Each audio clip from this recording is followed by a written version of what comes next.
Wave optics के आज के सेशन में हम लोग पढ़ेंगे यंग्स डबल स्लिट एक्सपेरिमेंट। और इसके बाद जो भी कॉन्सेप्ट्स बचे हुए हैं वो सब उन सब चीज़ों का एप्लीकेशन है जो पहले के सेशंस में, लेक्चर्स में कंप्लीट हुए। इसलिए अगर आपको बेसिक ऑफ वेव ऑप्टिक्स में अभी भी इशू है तो पीछे वाले वीडियो देखेंगे, तभी यहाँ पहुँचेंगे तो सही रहेगा। सर्च कीजिए वेव ऑप्टिक्स डॉक्टर आलम और शुरू से देख जाइए। और आज के सेशन में हम लोग देखने जा रहे हैं Young's double slit experiment. British scientist Young साहब ने जो 1801 में ये एक्सपेरिमेंट किया, ये बहुत ही कमाल का एक्सपेरिमेंट था। कमाल का कहने का सेंस है कई कारणों की वजह से। एक तो ये कि एकदम सिंपल और सस्ते एक्सपेरिमेंट से इन्होंने इतनी बड़ी बात कह दी। क्या वेव नेचर ऑफ लाइट में अब किसी को कहीं कोई शक ही नहीं रहा। ठीक, पहले भी घटनाएं साबित हो चुकी थी, लेकिन यंग्स डबल स्लिट एक्सपेरिमेंट एक माइलस्टोन था जो वेव नेचर को और अच्छे से पूरी दुनिया में एस्टैब्लिश कर दिया। एक तो ये बात। दूसरा ये कि ये कहीं ना कहीं वो इंटरफेरेंस को उस लेवल तक ले गया अब कि ये आधार बना आगे चल के कई क्वांटम नेचर ऑफ लाइट का, कि कैसे ये वेव पार्टिकल की तरह और पार्टिकल फिर तब कोई दूसरे जो पार्टिकल्स है वो वेव की तरह बिहेव कर सकते हैं। ये कॉन्फिडेंस आया दुनिया के साइंटिस्ट में। एनीवेज, हिस्टोरिकल पर्सपेक्टिव से बाहर निकलते हैं और यंग्स डबल स्लिट एक्सपेरिमेंट में उन्होंने जो किया, अब उसकी बात शुरू की जाए। एक तो ये कि उन्होंने क्या किया कि चूंकि इंटरफेरेंस पैटर्न मिलने के लिए मतलब आप समझ चुके हैं अब तक सब, कि एक जगह जहां पे डार्क मिले फिर ब्राइट डार्क इस तरह का एक पैटर्न मिले हमें किसी प्लेट पे, किसी स्क्रीन पे, इसके लिए इन दोनों सोर्स को होना होगा मोनोक्रोमैटिक। तो उन्होंने बहुत चालाकी से क्या किया कि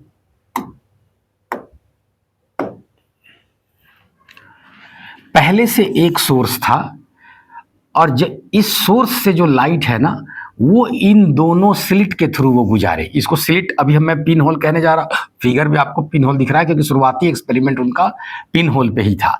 पिन होल गोल रहेगा और स्लिट जो है ये कुछ ऐसा रहेगा। ठीक, तो एनीवेज ये पिन होल से जब गुजरा तो ये इस स्क्रीन के लिए ये दो सोर्स हैं, लेकिन दोनों सोर्स चूंकि आए हैं एक ही सोर्स से, इसलिए दोनों आपस में S1 and S2 are coherent. और जब कोहेरेंट होगा तो हमें स्क्रीन पे इंटरफेरेंस पैटर्न मिलेगा। ये इतना सिंपल एक्सपेरिमेंट था। ठीक, और जो प्रॉपर कंप्यूटर जनरेटेड जो फोटोग्राफ है वो भी आपके सामने अवेलेबल है। ठीक है ना। अब हो क्या रहा है कि यहां से जो चला S1 और S2, इनमें इनिशियल फेज डिफरेंस कुछ नहीं है, 0 है, फाई 0 है। क्यों?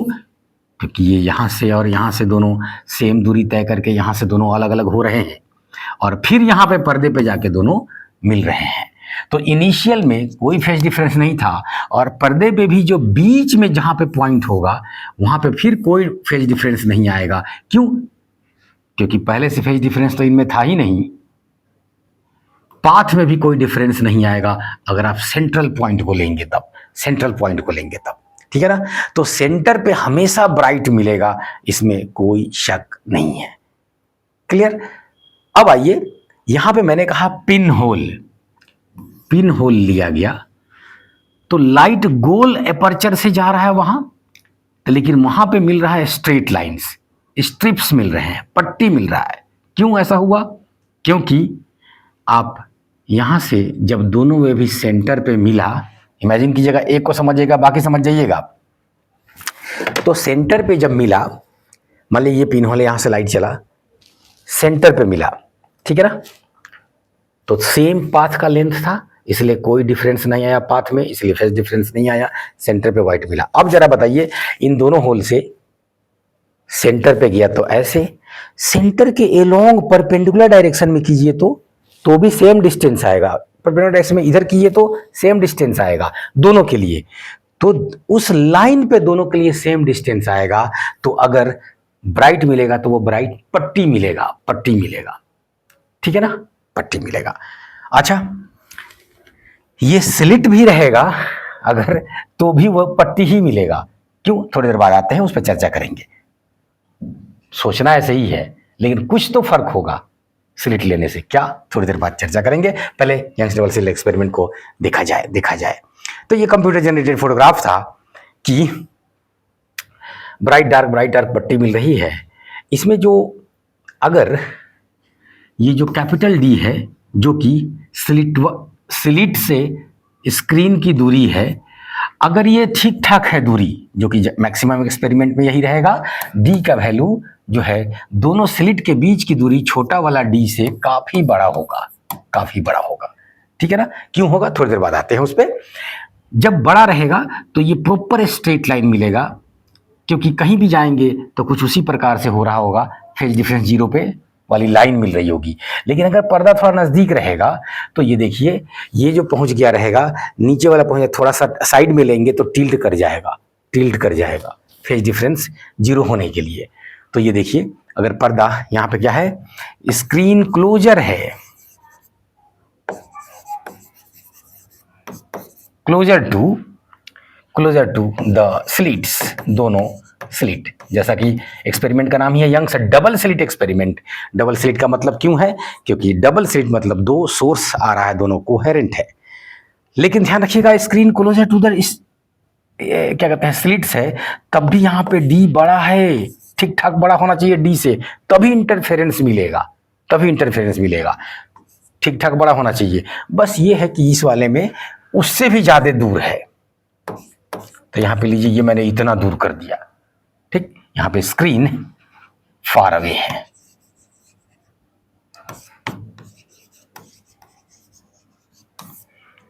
ठीक, ये बात तो दिख रहा है, ये दोनों अपने से वेव रिलीज कर रहा होगा, एक तो सेंटर पे मिल ही रहा है, बाकी जगह भी तो मिल रहा होगा। ये देखिए, इस तरह से दोनों तरफ इनका मिलने का प्रक्रिया, यानी सुपर पोजिशन हो रहा होगा इनका, ठीक है ना। इंटरफेरेंस पैटर्न मिलने जा रहा है, क्यों, क्योंकि जब इस सेंटर से, ये देखिए, ये सेंट्रल ब्राइट है, ठीक है ना, सेंटर से एक तरफ बढ़ेंगे तो एक स्लिट से जो दूरी है वो कम हो गई, दूसरे स्लिट से दूरी ज्यादा हो गई, दूरी में डिफरेंस आ गया, इसका मतलब पाथ में डिफरेंस आ जाएगा। तो अब उस समय दोनों के इंटेंसिटी, उस समय जो एम्पलीट्यूड आएगा उसके हिसाब से होगा। मतलब अब इंटरफेरेंस पैटर्न मिलने लगेगा कि कहीं पे ये आउट ऑफ फेज मिलेगा तो वो डार्क हो जाएगा आउट ऑफ फेज में, फिर बाद में इन फेज मिलेगा तो ब्राइट। तो ये सेंट्रल ब्राइट है, उसके बाद ये फर्स्ट, ये सेकंड। ध्यान रखिएगा, गिनती भी ऐसा ही करना रहेगा। ये वाले को कहेंगे, बीच वाले को सेंट्रल मैक्सिमा या सेंट्रल क्या कहते हैं, ब्राइट, ऑलरेडी ब्राइट लिखा हुआ है, सेंट्रल फ्रिंज। ये फ्रिंज वर्ड जो है, इन पट्टियों के लिए वर्ड यूज होता है। ये सब जो पट्टी दिख रहा है ना, ये सब जो बिखराव है लाइट का, ये जो पट्टी है, bands of bright and dark, in bands को कह देते हैं फ्रिंज। ठीक है ना। ये फ्रिंज वर्ड बार बार आने जा रहा है इस चैप्टर में। यंग्स डबल स्लिट एक्सपेरिमेंट से रिलेटेड जब भी बात होगी तो फ्रिंज बात होगी। तो सेंट्रल को आप फर्स्ट नहीं बोलेंगे, ये ध्यान रखेंगे, ये गिनती भी इंपॉर्टेंट है इस एक्सपेरिमेंट में। सेंट्रल को फर्स्ट नहीं बोलेंगे तो जाहिर सी बात है फर्स्ट इसको बोलेंगे, तो सेकंड इसको बोलेंगे, फिर आप कहेंगे सर तो इधर वाले को क्या बोलेंगे, इधर वाले को भी ये फर्स्ट, ये सेकंड। ठीक है ना, मतलब सेंटर से दोनों तरफ गिनती शुरू होगी 1 2 3 4। तो अगर दूसरे तरफ वाले सेकंड की बात कर रहे हैं, फॉर एग्जाम्पल मैं आपसे पूछ दूं कि पहले वाले ब्राइट का दूसरे वाले ब्राइट से कितनी दूरी है, जो कि दूसरे तरफ है, तब देखिए दूरी कुछ और होगी। लेकिन पहले वाले ब्राइट से दूसरे वाले ब्राइट सेम तरफ, तो दूरी कुछ और होगी। तो ये बात पूछा जा सकता है, बिल्कुल पूछा जा सकता है, ठीक है ना। उन दूरी की बात थोड़ी देर में ही आगे बढ़ते हैं। ओके, ये देखिए अब आते हैं हम लोग उसका कैलकुलेशन पार्ट पे कि ये सब चल क्या रहा है। फ्रिंज मिल गया, ठीक है ना। तो फ्रिंज में ये दो डार्क के बीच में तब, या दो ब्राइट के बीच में तब, ये जो दोनों दूरी लेंगे ना आप, इसको कह देंगे फ्रिंज विड्थ, फ्रिंज की चौड़ाई, ठीक है ना। ध्यान रखिए, दो कंजिक्यूटिव या एडजेसेंट मतलब बगल वाला, अगल बगल वाला, दोनों के डार्क के बीच या दो वाइट के बीच लेंगे, उनको क्या कहेंगे, फ्रिंज विड्थ। चलिए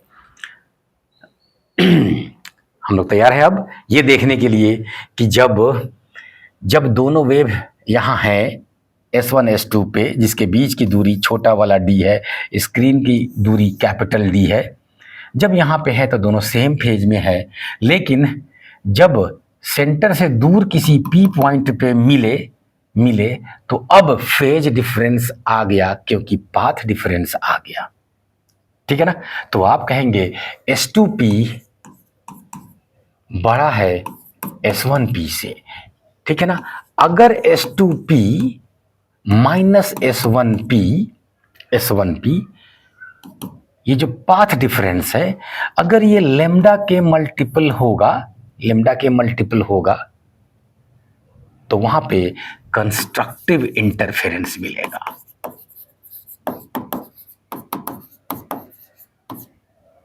कंस्ट्रक्टिव इंटरफेरेंस मिलेगा तो उस समय का इंटेंसिटी मैक्सिमा होगा। और अगर S2P माइनस S1P ये lambda by 2, 3 lambda by 2, 5 lambda by 2 इस तरह से अगर होगा, ठीक है ना, तो डिस्ट्रक्टिव इंटरफेरेंस मिलेगा।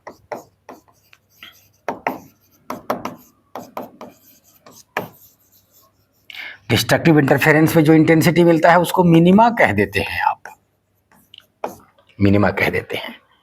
ठीक जा रहे हैं। तो अब जो स्क्रीन है उस पे अलग अलग जगह पे अलग अलग प्रकार का इंटेंसिटी मिलने जा रहा है, और उस सब को मिला के आप इंटरफेरेंस पैटर्न कह देते हैं या फ्रिंजेज कह देते हैं यहाँ पे, ठीक है ना।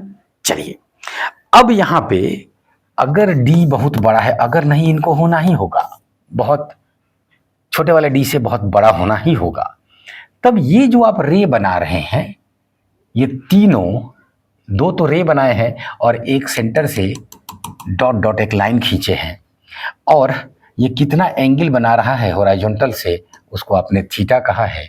तो असल में ये तीनों पैरेलल होगा, जो कि अगले फिगर में आपको दिखाई देना चाहिए, ठीक है ना, कि ये पैरेलल होगा। ये बीच वाला यहाँ नहीं बनाया गया है, ये डॉट डॉट वाला दोनों रे को लिया गया है, तो दोनों रे पैरेलल होगा। क्लियर। तो ये अप्रॉक्सीमेशन यहाँ पे हुआ है, ठीक। ये भी जरूरी है, आप ध्यान रखें कि इंटरफेरेंस पैटर्न अच्छा मिलने के लिए स्क्रीन की दूरी ठीक ठाक होनी चाहिए इनके बीच के मुकाबले। ये हो गया याद, बढ़ते आगे। चलिए अब जो स्क्रीन पे मिला, यहां से एक परपेंडिकुलर हम डाल दें ये वाले पे, तो इसके आगे तो सेम दूरी है, तो एक्स्ट्रा जो है वही ना पाथ डिफरेंस लाएगा, और एक्स्ट्रा यही तो है डेल्टा एक्स। क्या ये वाले पॉइंट से इस S2 की दूरी यही तो है। अब हम लोग इसमें इंटरेस्टेड है कि ये वाला कितना है जानने में, यहां से यहां तक वही डेल्टा एक्स देने जा रहा है,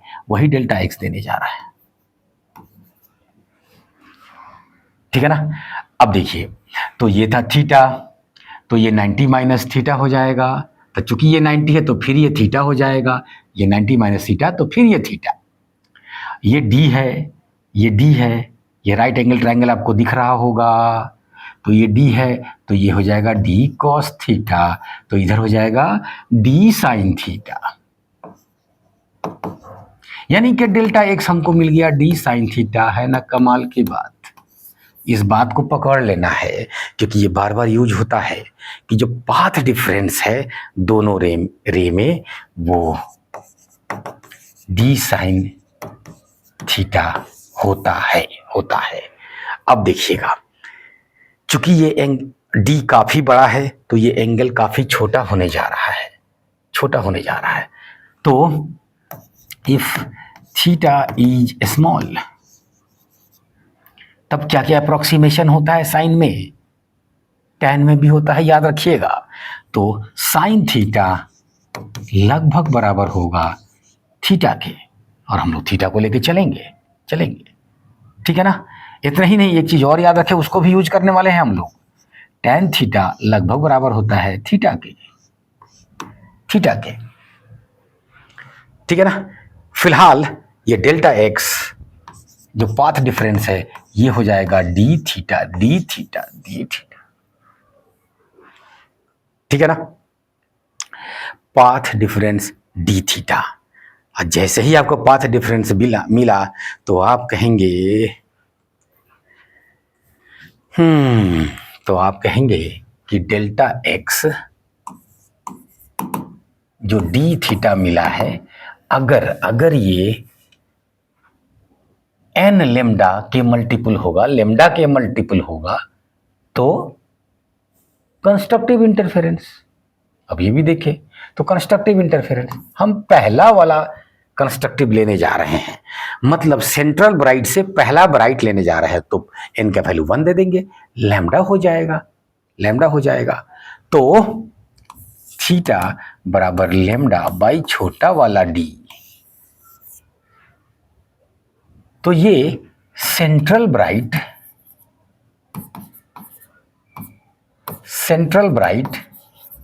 या सेंट्रल मैक्सिमा से लेके फर्स्ट ब्राइट के, या इसी को तो दिखा रहा है, तो अगर इसको हम y कह दे, जो कि पीछे वाले फिगर में y लिखा हुआ भी था, और स्क्रीन से दूरी तो d लिए थे आप, कैपिटल डी, ठीक है ना। तो tan थीटा, ठीक है ना, लगभग बराबर होगा थीटा के, और tan थीटा जरा लिखिए, तो यहां पे थीटा है तो tan theta y by capital D. ये वाले मैं ट्रायंगल की बात कर रहा हूं, ये वाले ट्रायंगल की, तो tan theta y by D हो जाएगा, ठीक है ना। तो इसलिए थीटा बराबर y बाई कैपिटल डी भी हुआ। तो एक बार लेम्डा की भाषा में थीटा बराबर आया आपको लैम्डा बाई छोटा वाला डी, और फ्रिंज विड्थ की भाषा में, यानी कि डिस्टेंस ऑन द स्क्रीन दो ब्राइट के बीच में अगर हमने लिया तो उसकी भाषा में आया y बाई डी। अच्छा, क्या ये y दो ब्राइट के बीच की दूरी है, तो क्या यही फ्रिंज विड्थ नहीं है? तो आप कहेंगे हाँ बिल्कुल है। ये लीजिए, तो फ्रिंज विड्थ के लिए हम लोगों ने एक एक्सप्रेशन निकाल लिया, क्या यही एक्सप्रेशन फाइनल एक्सप्रेशन है? तो ये जो दो एक्सप्रेशन है इनको आपको पकड़ लेना है, ये बहुत काम का होगा, क्योंकि डायरेक्ट फॉर्मूला पे नहीं जब पूछेगा क्वेश्चन तो आपको ये सब मदद करेगा सोचना, जो अभी मैंने आपको सिखाया है। क्योंकि सीधा वो पूछेगा कि फ्रिंज विड्थ कितना है तो वो फॉर्मूला पे सेट होने वाला है, तो वो इजी है, क्योंकि फ्रिंज विड्थ का फॉर्मूला अभी लिखने जा रहे हैं हम लोग। लेकिन जब ऐसी बातें करें तो ठीक है ना। तो ये जो थीटा बराबर लेम्डा बाई डी आया है, लेम्डा लाइट का वेवलेंथ और छोटा वाला डी दोनों स्लिट के बीच की दूरी। तो जब वेवलेंथ जो कि बहुत छोटा होता है लाइट का, कैसे याद रखेंगे इनको भी, वही मैं तरीका बता रहा हूं आपको। वेवलेंथ जो कि बहुत छोटा होता है लाइट का, अगर उसके मामले में थीटा को देखना चाहेंगे तो स्लिट के बीच की दूरी लेना होगा जो कि बहुत छोटा होता है, ठीक है ना। इनका रेशियो ले रहे होंगे, ध्यान रखेंगे। लैम्डा लेंगे तो छोटा वाला डी लेंगे क्योंकि लाइट का वेवलेंथ बहुत छोटा होता है, ठीक। और जब डिस्टेंस लेंगे वहां, ठीक है ना, डिस्टेंस लेके तब थीटा को लिख रहे होंगे तो यहां पे भी डिस्टेंस लेना होगा पर्दे का। ये पर्दे पर का डिस्टेंस है तो ये पर्दे का डिस्टेंस है।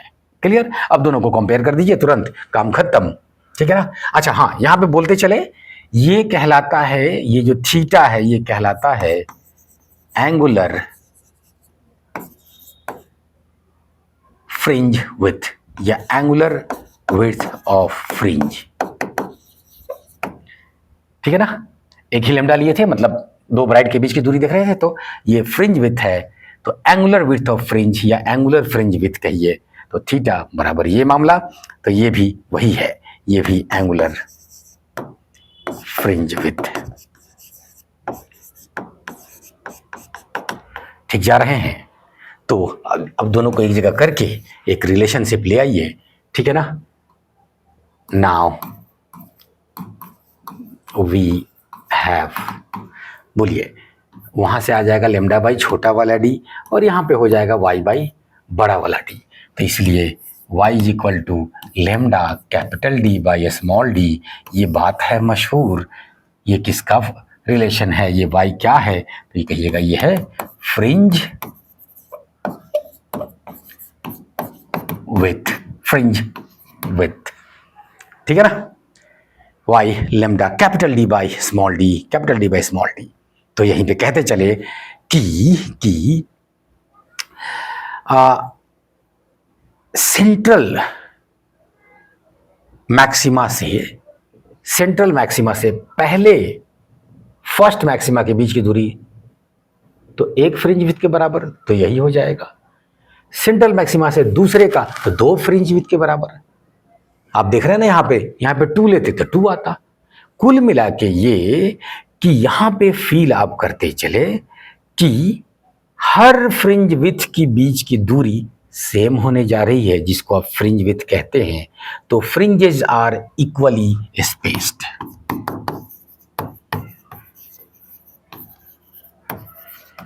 इक्वली स्पेस्ड, ठीक है ना, इक्वली स्पेस्ड। अब देखिए, हर फ्रिंज पर पाथ डिफरेंस 0 के साथ मिल रहा है मैक्सिमा पे, तो क्या जो सेंट्रल ब्राइट होगा उसका चमक कुछ और होगा और दूसरे का चमक कम हो जाएगा क्या?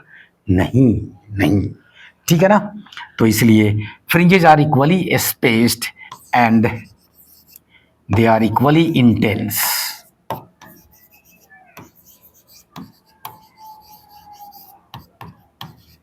इक्वली इंटेंस का मतलब अंग्रेजी समझ रहे होंगे कि इंटेंसिटी सेम।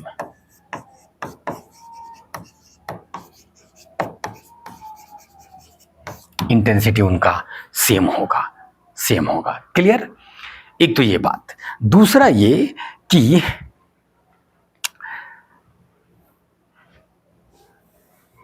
लेमडा लिए हैं तो फर्स्ट ब्राइट की दूरी निकली है, लेमडा बाई 2 लेंगे तो फर्स्ट डार्क की दूरी निकलेगी। इसका मतलब ये हुआ कि ये जो फ्रिंज विड्थ है इसको आधा किए तो डार्क मिला। सीधा हिसाब है। कहने का मतलब ये कि सेंट्रल ब्राइट के बाद फर्स्ट डार्क जिस दूरी पे मिलेगा, अगला ब्राइट फिर उतनी ही दूरी पे, फिर अगला डार्क, फिर तो सब ये फ्रिंज विड्थ के आधा आधा आधा। अब क्या है कि यहाँ पे एक सिंबल बार बार यूज होता है। आप जब फ्रिंज विड्थ की बात करते हैं तब ये y तो किसी के लिए भी ले सकते हैं, पहले से चौथे के बीच कुछ भी दूरी ये y ले सकते हैं। तो ये बीटा से दिखाने का रिवाज रहा है, तो ये भी हम लोग लिखते चले ताकि रिवाज पूरा हो जाए। फ्रिंज विड्थ, फ्रिंज विड्थ, ठीक है ना। तो दो डार्क के बीच भी दूरी लेंगे तो सेम आएगा। जब इस तरह का हिस्सा लग रहा है कि ठीक, नोट कर लिए होंगे इसको, क्योंकि अभी ये गायब हो जाएगा तो फिर नहीं आएगा। हाँ, जब हिस्सा ही लग रहा है तो सेंट्रल ब्राइट जो मिलेगा, सेंट्रल ब्राइट, तो सेम दूरी पे का मामला बनेगा दोनों तरफ। अब देखिए, अगर इसके बाद ये पहला ये डार्क कह रहे हैं तो ये फिर ब्राइट हो जाएगा, तो फिर ये डार्क हो जाएगा, तो फिर ये ब्राइट हो जाएगा। गिनती तो करने आपको आता है, उसमें कोई दिक्कत नहीं है। ठीक है, तो मैं ये कह रहा हूं कि दो ब्राइट के बीच अगर आपने कहा कि ये फ्रिंज विड्थ है बीटा, तो अगल बगल वाले ब्राइट या डार्क के बीच जब लेंगे, आप सेंटर से ले तब, इधर से ले तब, कोई दिक्कत नहीं है, वो तो सेम आने जा रहा है। तो ये बीटा बाई 2, तो यहां से भी लेंगे तो beta by 2।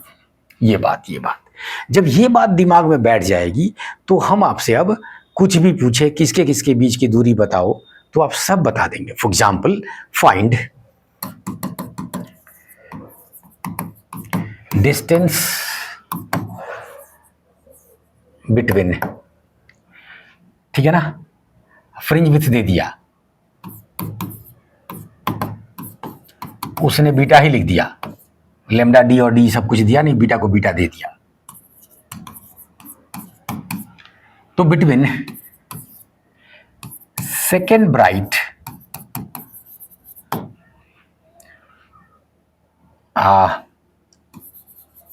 And seventh bright on the same side. अच्छा देखिए, कभी ये सेम या अपोजिट साइड ना लिखे तो आपको सेम साइड वाला ही लेना है, क्योंकि पहले सीधा सोचना है। ऑन दी सेम साइड, ठीक है ना। B first bright and second dark on opposite side. इस तरह से किसी किसी के बीच दूरी पूछा जा सकता है। देखिए जरा, सेकेंड ब्राइट और सेवेंथ ब्राइट एक ही साइड में दे रहा है, तो सेकेंड जो है ये फर्स्ट ब्राइट हुआ बीटा, एक बीटा, सेकेंड ब्राइट हुआ 2 बीटा। तो आप कहेंगे सॉल्यूशन में इसके कि सेंटर से, ठीक है ना, डिस्टेंस ऑफ सेकेंड, तो आप कहेंगे ये 2 बीटा हो जाएगा जी, क्योंकि ब्राइट है, ठीक है। तो डिस्टेंस ऑफ सेवेंथ, और वो भी कह रहा है ब्राइट है, ध्यान दीजिएगा, डार्क बोलता तो फिर गिनती अलग होता उसका, ठीक। तो सेवेंथ वो भी ब्राइट है, तो ये लीजिए ये 7 बीटा। तो इन दोनों के बीच का डिस्टेंस कितना, तो आप कहेंगे दोनों के बीच का जो डिस्टेंस है डेल्टा एस, अगर हम नाम दे दे तो आप कहेंगे 7 में से 2 गया 5 बीटा, ठीक है ना। दूसरे वाले में देखिए, एक तो डार्क भी ले ली है और अपोजिट साइड ले ली है, ताकि दोनों क्लियर हो जाए कि क्वेश्चन में। एक तरफ का फर्स्ट, तो डिस्टेंस एक तरफ का जो फर्स्ट होगा ये 1 बीटा आएगा।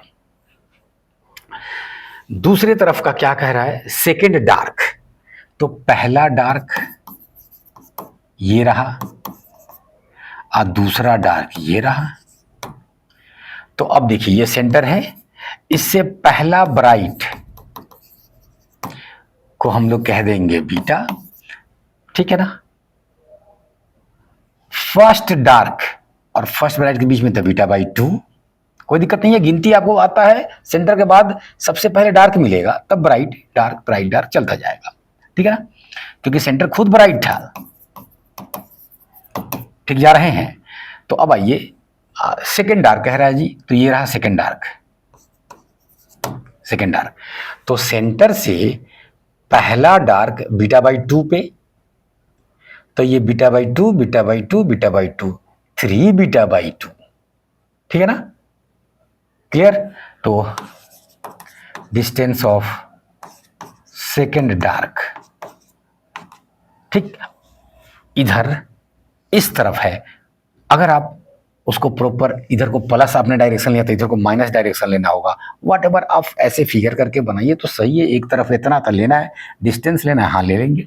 सेकेंड डार्क जो है ये beta by two, beta by two, beta by two, ठीक है ना। सेंटर के बाद पहला ब्राइट ऐसे भी जोड़े तो कहेंगे बीटा, और उसके बाद आधा बीटा, मतलब 3/2 बीटा। अब इन दोनों के बीच, तो चूंकि अपोजिट साइड में है तो ये दोनों जुड़ जाएगा, ठीक है ना। तो यहाँ पे जो डेल्टा एस है ये दोनों जुड़ जाएगा। यहाँ पे पहले वाले में घटा था क्योंकि सेम साइड में था, यहाँ पे जुड़ जाएगा तो 3/2, ठीक है ना, +1 5/2, ठीक है ना। कुछ इस प्रकार से हम लोग हिस्सा बखरा लगा रहे होंगे, brighter dark, dark bright, bright dark करते करते, ठीक है ना। ओके ओके, तो पोजीशन ऑफ ब्राइट फ्रिंज हम लोगों ने देखा कि फाइनली जो है वो आया डार्क फ्रिंज का कि y ये n times lambda capital D by छोटा वाला d आया है। ये ब्राइट शब्द था, अगर 2n लेते तो ये इसका 2 गुना हो जाता, तो किसी दो के बीच की दूरी होते तो n गायब हो जाता, तो इसलिए बीटा बराबर lambda capital D by D, ये पोजीशन ऑफ ब्राइट फ्रिंज है। तो ये जो बीटा है ये डिस्टेंस की भाषा में है, डिस्टेंस फ्रॉम, क्या कहते हैं, डिस्टेंस बिटवीन टू ब्राइट या टू उसमें, ठीक है ना, डार्क में, कोई दिक्कत। डिस्टेंस बिटवीन, वो सब पहले ही पढ़ा लिए, बिटवीन टू डार्क या टू ब्राइट। जल्दी जल्दी आगे बढ़ते हैं, उसी को दोबारा क्यों लिखे हम यहाँ ये, और जब थीटा के फॉर्म में कह रहे हैं तो वही lambda by D, lambda by D, ठीक है ना। तो ये एंगुलर विथ है, एंगुलर फ्रिंज विथ। एक स्क्रीन एक बार फिर से लेके, क्यों नहीं जरा स्क्रीन को हम लोग फिर से ये जरा देखें तो, बीटा सब लिख लिए थे तो थोड़ा आप कुछ और भी लिख ले,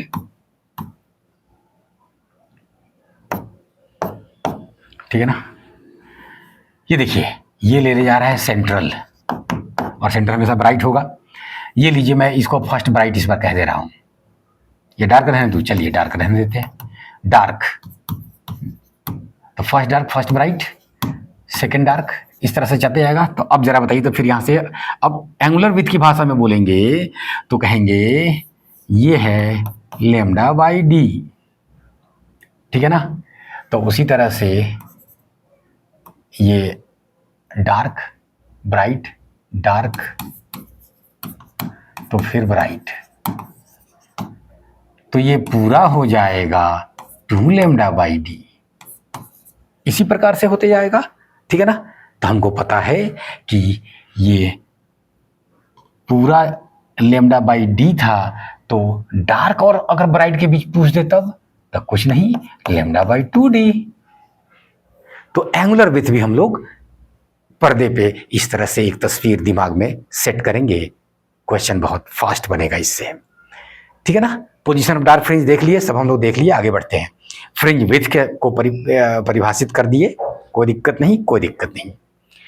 एंगुलर विथ को भी अच्छे से समझ लिए, सब एक साथ ही समझ लिए, स्लाइड पे लिखा हुआ रहता है ताकि छूटे नहीं।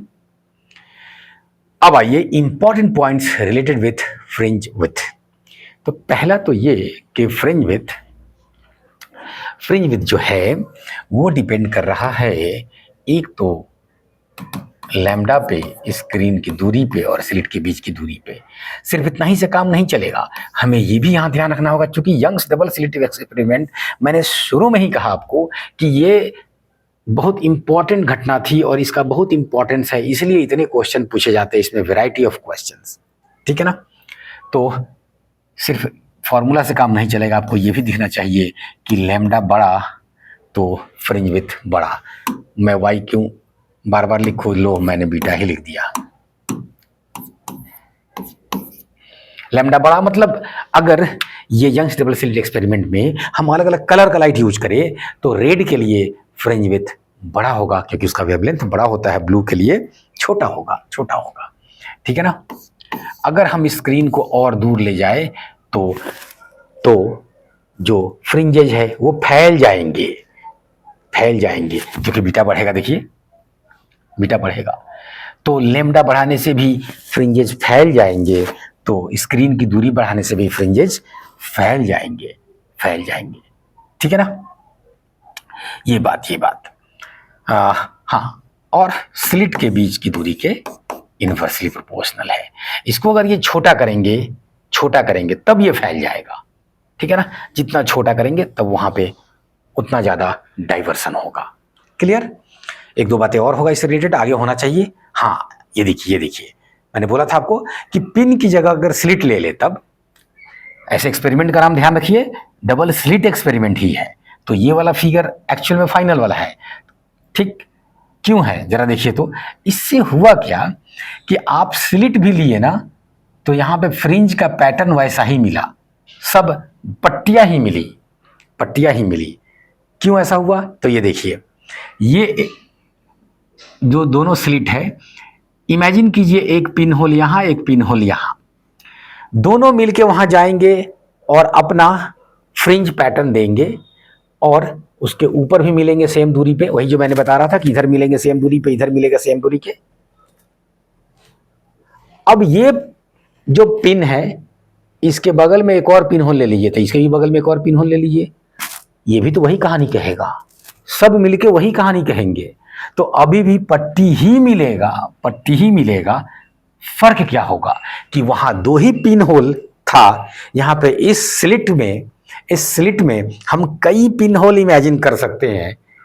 इसकी वजह से क्या होगा कि वहां पे ज्यादा ब्राइटनेस मिलेगा, पट्टी का डिजाइन स्टाइल सब सेम होगा, बस चमकेगा ज्यादा, इंटेंसिटी ज्यादा होगा क्योंकि लाइट ज्यादा आया है। क्लियर? तो पूछा जा सकता है आपसे कि पिन होल की जगह अगर हम स्लिट ले ले तो क्या फर्क पड़ेगा? तो कहिएगा सिर्फ इंटेंसिटी का फर्क पड़ेगा, बैंड्स जैसे थे, फ्रिंजेस जैसे थे वैसे ही मिलेगा। मीडियम चेंज कर रहे हैं तो तुरंत आप क्या कहेंगे अच्छा ये डिपेंड कर रहा है lambda capital D by small D.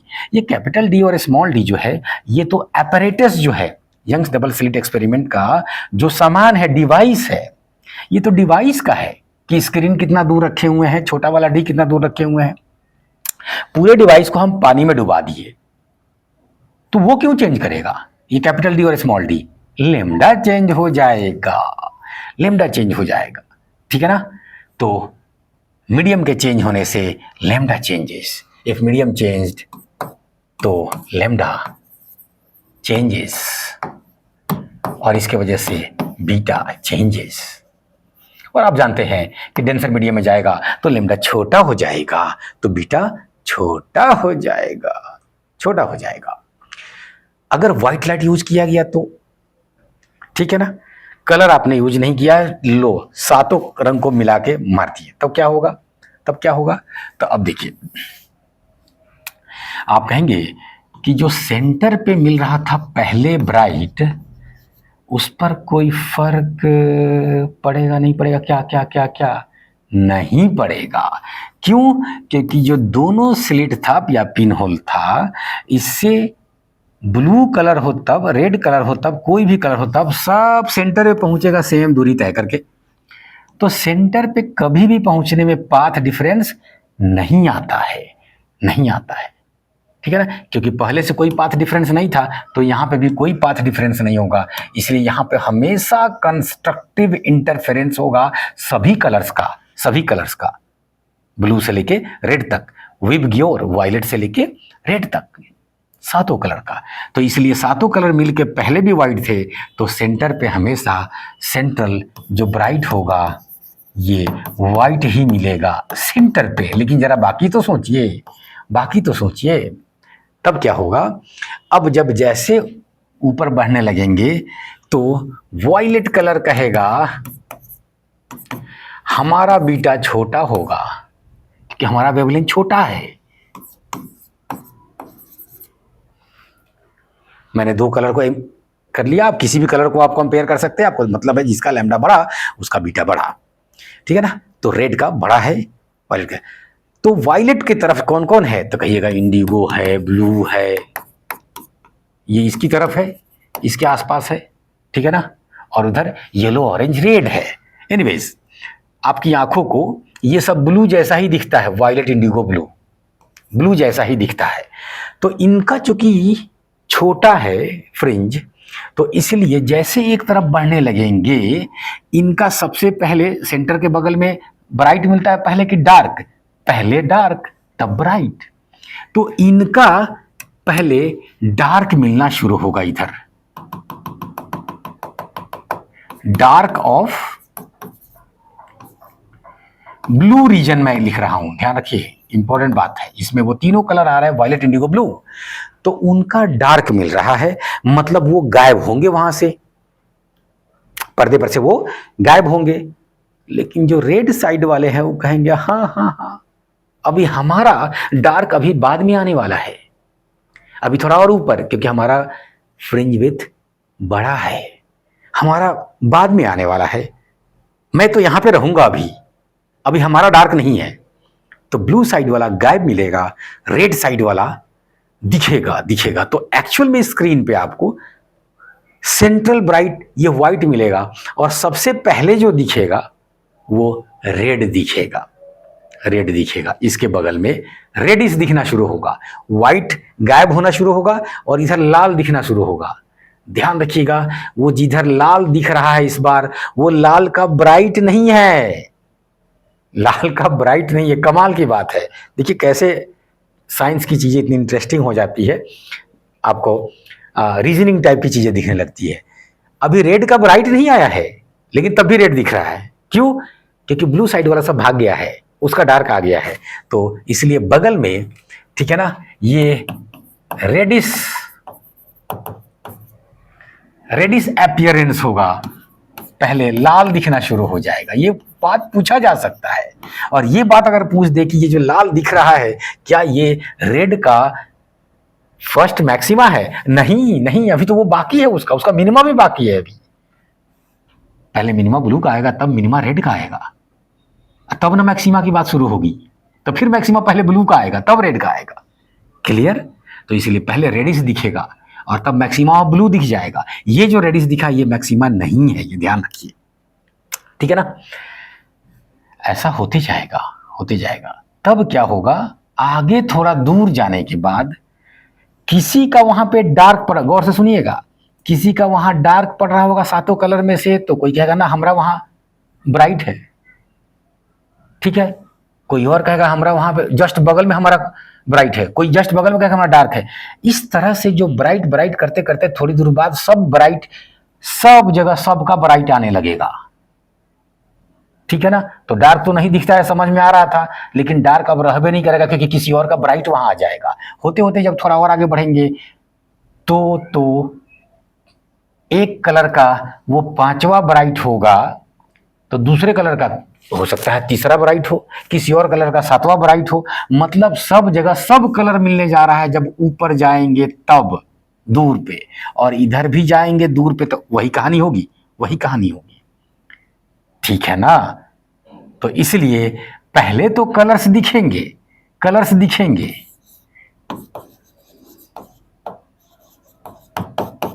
तो इधर भी कलर्स दिखेंगे पहले, लेकिन आगे जाने के बाद फिर से सब एक दूसरे के ऊपर ओवरलैप करने लगेंगे, और सारे कलर मिलके फिर व्हाइट हो जाएंगे। तो इधर भी जाने के बाद सारे कलर मिलके फिर व्हाइट हो जाएंगे। तो ध्यान रखिए, सेंटर में व्हाइट मिलेगा, दूर जाने के बाद दोनों तरफ व्हाइट मिलेगा, बीच में कलर्स आ जाएंगे। ये थी खूबसूरती इसका कि अगर यंग्स डबल स्लिट एक्सपेरिमेंट में आपने व्हाइट लाइट यूज किया है तो क्या होगा। अब देखिए एक अगला चीज कि लाइट जो है अगर स्पेस से होके चल रहा है तो किसी गिवन टाइम में जितनी दूरी तय करेगा, क्या स्लैब के अंदर उस टाइम में, स्लैब मतलब ट्रांसपेरेंट स्लैब ले रहे हैं जिसके अंदर लाइट चल रहा है, उस टाइम में उतना ही दूरी तय करेगा क्या? तो आप कहेंगे नहीं, क्योंकि वेलोसिटी और लैम्डा चेंज हो जाता है जब किसी स्लैब में इंटर करता है, तो फ्रीक्वेंसी सेम रहता है, तो वेलोसिटी चेंज हो गया तो उसी टाइम में अब कम दूरी तय करेगा किसी स्लैब के अंदर। तो इसके वजह से क्या होगा कि अगर एक के रास्ते में स्लैब दे दिया गया तो ये थोड़ा पीछे ही रह जाएगा, ये आगे निकल जाएगा, मतलब दोनों रे के बीच पाथ डिफरेंस आ जाएगा, है ना कमाल की बात। तो स्लैब डालने से पहले ही अगर पाथ डिफरेंस आ जाएगा तो जो सेंटर पे मिल रहा था कि दोनों में कोई पाथ डिफरेंस नहीं हो रहा था सेम दूरी तय करने की वजह से, तो अब सेंटर पे पाथ डिफरेंस 0 नहीं होगा। मतलब सेंट्रल ब्राइट अब सेंटर पे नहीं मिलेगा, वो घसक जाएगा। कितना घसक जाएगा तो ये डिपेंड करेगा कि पाथ डिफरेंस कितना आया है। मैं पानी पी लूं।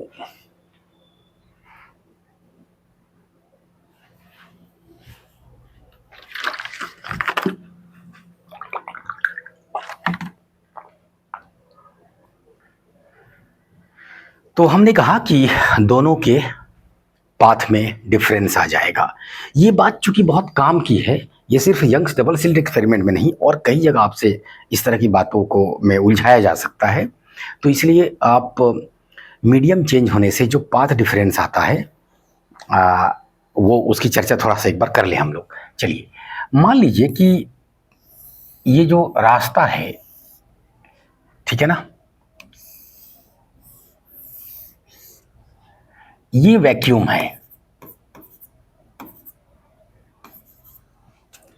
वैक्यूम है और ये कोई मीडियम है। जाहिर सी बात है इसका रिफ्रैक्टिव इंडेक्स कुछ होगा, ठीक है ना। हमने आपको बोला कि जो टाइम हमने लिया, जो टाइम हमने लिया ये कैपिटल टी लिया। अच्छा, यहाँ पे मजबूरी में कैपिटल टी ले रहे हैं क्योंकि ये जो ग्लास के स्लैब का थिकनेस होता है, ये सारे गाइड में, बुक में, सब जगह जो है छोटा वाला टी लेने का रिवाज है, ठीक है ना, टी लेने का रिवाज है।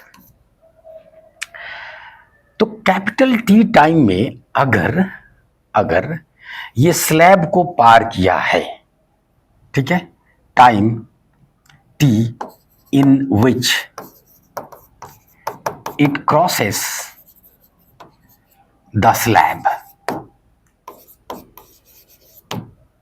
क्लियर। यहां से यहां तक आने में टाइम लगा कैपिटल टी। तो बताइए उस कैपिटल टी में ये क्या यहां से यहां तक ही आएगा क्या? नहीं, वैक्यूम में स्पीड ज्यादा था जी, यहां कम हो गया था, तो उस कैपिटल टी टाइम में ये इतना आगे बढ़ जाएगा, इतना आगे बढ़ जाएगा। तो ये तो टी था, अब ये आगे जो बढ़ जाएगा यही दोनों के पाथ में डिफरेंस होगा, मतलब पाथ डिफरेंस होगा। और हम पाथ डिफरेंस में इंटरेस्टेड होते हैं क्योंकि वही फेज डिफरेंस लाता है, और फेज डिफरेंस से ही तय होता है कि इंटरफेरेंस कैसा होगा, ठीक है। तो पाथ डिफरेंस में हम इंटरेस्टेड है। चलिए, तो टी टाइम में कैपिटल टी टाइम में ये दूरी तय किया टी प्लस डेल्टा एक्स। तो आप जानते हैं यहां पे वेलोसिटी सी लेंगे, तो सी इज इक्वल टू वेलोसिटी बराबर दूरी, कितना दूरी है तो छोटा वाला टी प्लस डेल्टा एक्स, ठीक है ना। लीजिए ना, पूरा डेल्टा एक्स लिखिए, कोई दिक्कत नहीं, और डिवाइडेड बाई कैपिटल टी। यहां पे ये था, यहां का वेलोसिटी कितना था तो कहिएगा पहले तो इसका वेलोसिटी हो जाएगा सी बाई म्यू, इतना से घट जाएगा, और ये बराबर इसका दूरी कितना है तो कहिएगा टी, टाइम तो टी है, ठीक है ना। अब दोनों को कर दीजिए डिवाइड, ठीक है ना, 1 2 दोनों को डिवाइड कर दीजिए। तब आप कहेंगे सी से सी कट जाएगा, सी से सी कट जाएगा, दिख रहा है, और ये म्यू ऊपर चला जाएगा, दिख रहा होगा, सी बाई म्यू, तो म्यू ऊपर चला गया, और उधर ये टी से टी कट गया, सी से सी भी कट गया, ये ऊपर में आ गया, रह गया टी प्लस डेल्टा एक्स, और नीचे में आ गया टी। हम इंटरेस्टेड है डेल्टा एक्स जानने में, तो जाहिर सी बात है जल्दी जल्दी आगे बढ़िए। Mu T minus T is equal to mu, T को बाहर ले लीजिए, तो म्यू माइनस 1 छोटा वाला टी डेल्टा एक्स। ये जो एक्सप्रेशन आया है ना, ये कई जगह आपको काम आने जा रहा है, ध्यान रखना होगा आपको कि किसी स्लैब ऑफ थिकनेस छोटा वाला टी से जब लाइट गुजरता है तो इतने का पाथ डिफरेंस आ जाता है। कितने का? μ-1 टी, μ-1 टी। क्लियर? जब ये समझ गए तो आइए अब स्लैब हम लोग रखे। एक बोर्ड ले लेते हैं। चलिए,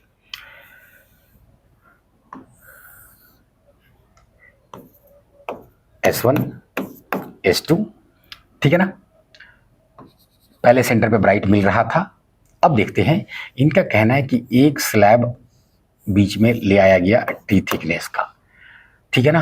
तो अब देखिए क्या होगा कि चूंकि ये पीछे ही रह जाएगा, तो पीछे रह जाएगा, ये तो पहुंच चुका रहेगा, ठीक है ना। तो ये इससे आके नहीं मिलेगा जीरो फेज डिफरेंस से। तो ये कहेगा अच्छा तो थोड़ा तुम ऊपर हो जाओ ताकि तुमको कम ही दूरी चलना पड़ेगा, ऊपर हो जाओ। तो ये वाले जगह पे दोनों मिल जाएंगे जीरो फेज डिफरेंस पे।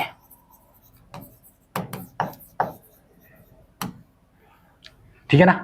तो ये जो सेंट्रल ब्राइट था ये शिफ्ट कर जाएगा, शिफ्ट कर जाएगा। ये क्या था? Central bright, previous central bright. जो पहले सेंट्रल ब्राइट था या सेंट्रल मैक्सिमा था,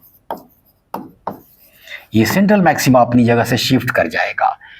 यहां पे बहुत खास बात ये भी है कि शिफ्ट तो दोनों तरफ कर सकता है, तो किधर करेगा?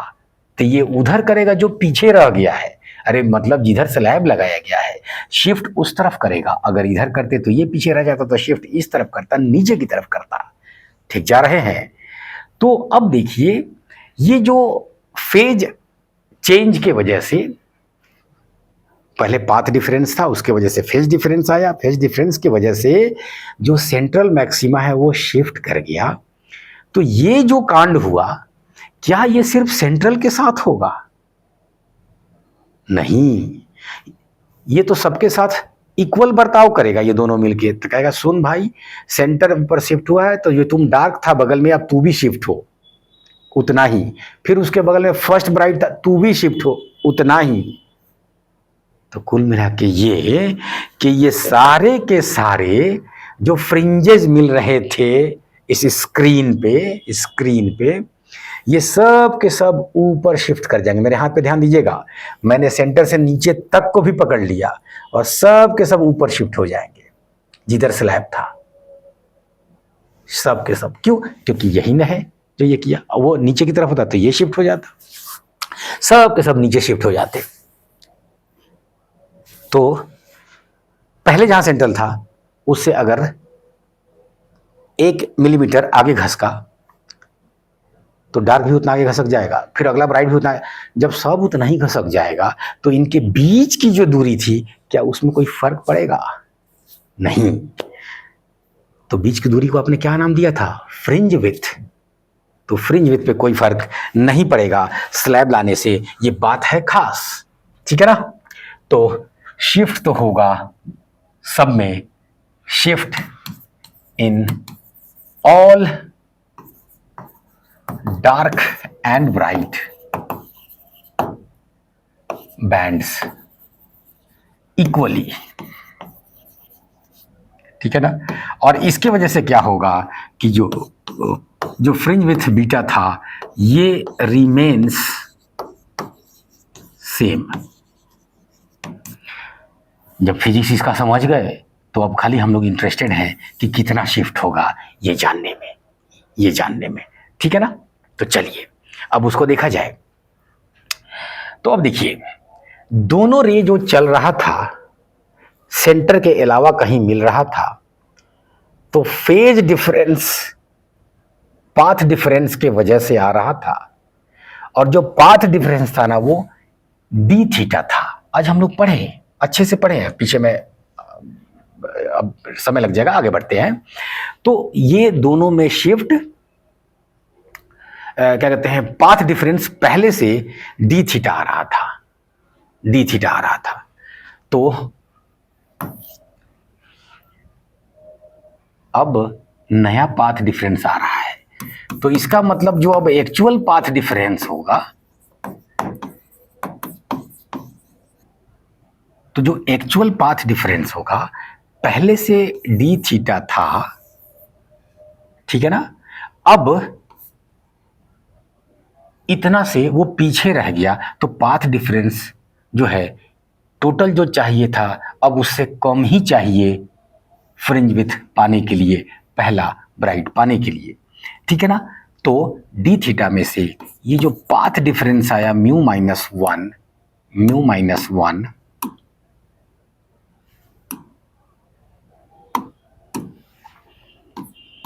इंटू टी, अगर ये लेमडा के बराबर ले लें हम, तब पता चला कि ये यहां पे मिल रहा होगा कौन सा, तो फर्स्ट मैक्सिमा, 2 लेमडा लेते तो सेकंड मैक्सिमा। तो चलिए फटाफट शुरू किया जाए। अब हम लोग उस पे स्क्रीन पे जो y में चेंज है वो देखना चाह रहे थे, तो थीटा बराबर क्या आया था, y by capital D minus को अब उधर ले जाइए, जल्दी पढ़ा जाए, इज इक्वल टू लेमडा, अब ये माइनस उधर जाकर प्लस हो जाएगा, plus mu minus one T, ठीक है ना। इसलिए y इज इक्वल टू, ये उधर जाएगा तो कैपिटल डी ऊपर और स्मॉल डी नीचे आ जाएगा, तो कैपिटल डी स्मॉल डी नीचे आ जाएगा, कैपिटल डी स्मॉल डी नीचे आ जाएगा, म्यू माइनस वन टी। ध्यान दीजिए आप, तो ये क्या है, ये फ्रिंज विड्थ है, लेमडा डी बाई डी ये फ्रिंज विड्थ ही तो था, plus capital D by small D mu minus one into T, ठीक। अब देखिए, पहले फ्रिंज विड्थ मतलब पहला जो मैक्सिमा था पहले वो बीटा पे मिल रहा था, अब जो पहला मिल रहा है वो बीटा पे नहीं, थोड़ा और ऊपर की तरफ बढ़ गया, y उसका बढ़ गया, कितना, ये, और ये क्या है, यही वो शिफ्ट है, यही वो डेल्टा y है, यही वो शिफ्ट है। तो आप शिफ्ट को याद रखना होगा। आप कहेंगे कि सर इसमें भी कुछ बीटा से रिश्ता लाया जा सकता है जब डी डी है ये है, तो हाँ देखिए ना, इसको आप लिख सकते हैं बीटा प्लस, या अब खाली शिफ्ट लिखिए ना, क्योंकि शिफ्ट आपको आ गया तो आप सबको शिफ्ट करा देंगे, डार्क ब्राइट सब। तो आप कहेंगे कि जो बीटा है ये lambda capital D by small D होता है, तो कैपिटल डी स्मॉल डी पहले से है, एक लेमडा नीचे एक लेमडा ऊपर रख दे, तो आप कहेंगे जो शिफ्ट है वो आया, जो डेल्टा वाई आया, ये पहले तो एक इसको लिख दे हम लोग ब्रैकेट में तो अच्छा लगेगा, म्यू माइनस वन टी। ये याद रखना कोई बहुत मुश्किल नहीं है, क्योंकि mu minus one into T जो आया था ये पाथ डिफरेंस था, वो पाथ डिफरेंस तो एक तरफ आपको ऐसे ही अब याद रखना होगा, वो बहुत खास बात था। एनीवेज ये रहा शिफ्ट। अब आदत के हिसाब से होता है कि भाई यहाँ पे जरा बीटा डालिए, तो हुआ कि अच्छा capital D by small D तो था ही, अगर एक लेमडा ऊपर और एक लेमडा नीचे दे दे तो कोई तकलीफ नहीं होगा, म्यू माइनस वन टी यही ना शिफ्ट है, तो lambda capital D by small D को बीटा कहते हैं, तो beta by lambda mu minus one T. आपको जैसे याद रखना है वैसे याद रख सकते हैं, शिफ्ट को जैसे किसी एक को ही याद रखिए, और मुझे ये ज़्यादा सिंपल लगता है, ठीक है ना। तो चलेगा, तो इतना से शिफ्ट कर जाएगा, क्लियर। तो ग्लास स्लैब दोनों के रास्ते मिलाते हैं तो इतना से शिफ्ट कर जाएगा, ठीक। आमतौर पे आपसे एक ही ग्लास स्लैब देके पूछता है, ठीक है ना। अगर दोनों में ग्लास स्लैब लगा देता तो पाथ डिफरेंस निकालते समय ध्यान रखेंगे, एक का घटाए थे माइनस किए थे तो दूसरे का प्लस करेंगे, किस में से, डी थीटा में से, बस ये चालाकी होगा, ठीक। क्योंकि डी थीटा को एक सपोर्ट कर रहा होगा, एक उसको अपोज कर रहा होगा, तो एक प्लस एक माइनस, पाथ डिफरेंस की मैं बात कर रहा हूँ, डी थीटा, क्लियर। तो ये बातें थी। अंत में इंटेंसिटी के डिस्ट्रीब्यूशन में कोई दिक्कत नहीं है, क्योंकि जहाँ पे मिल रहे हैं सब सेम फेज में वो ब्राइट मिल रहा होगा, तो अगर दोनों S1 S2 का इंटेंसिटी सेम होगा तो ये 4I0 मिल रहा होगा, तो अगला वाला भी 4I0 मिल रहा होगा, तो सब के सब 4I0। तो इंटेंसिटी जो मैक्सिमा का होगा वो प्रॉपर मैक्सिमा मिलते जाएगा। आप पूछेंगे ऐसा कब तक होगा, तो देखिए ये जो दोनों स्लिट के बीच की दूरी है, ये D है, छोटा वाला D, लेकिन स्लिट बेचारा अपने में कुछ एरिया तो रख रहा है ना। तो अगर स्लिट का साइज छोटा वाला A ले ले, जो कि आगे हम लोग लेने वाले हैं जब डिफ्रैक्शन पढ़ेंगे तो अगले ही लेक्चर में, तो ये जो होल है ना, ये तय करेगा कि लाइट का फैलाव कितना होगा, मतलब डिफ्रैक्शन तय करेगा।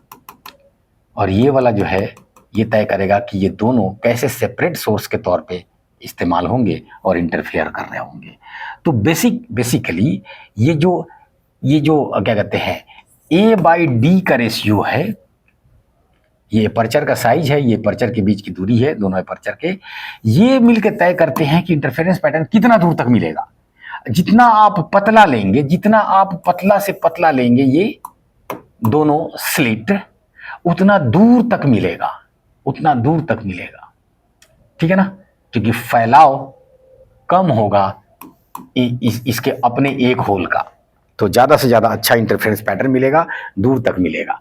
मतलब ये दोनों का रेशियो, A और D का रेशियो तय कर रहा होगा कि डिफ्रैक्शन डोमिनेट करेगा कि इंटरफेरेंस डोमिनेट करेगा। आप कंफ्यूज ना हो, डिफ्रैक्शन जल्दी ही पढ़ने वाले हैं।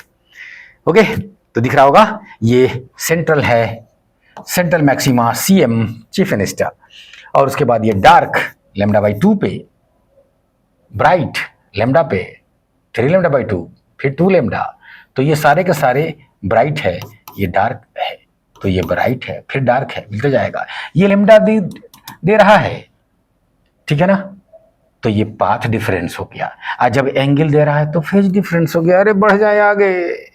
ओके, तो हम लोग अगले सेशन में क्वेश्चन का प्रैक्टिस कर रहे होंगे, कुछ क्वेश्चन लेंगे और उसके बाद पढ़ेंगे हम लोग डिफ्रैक्शन।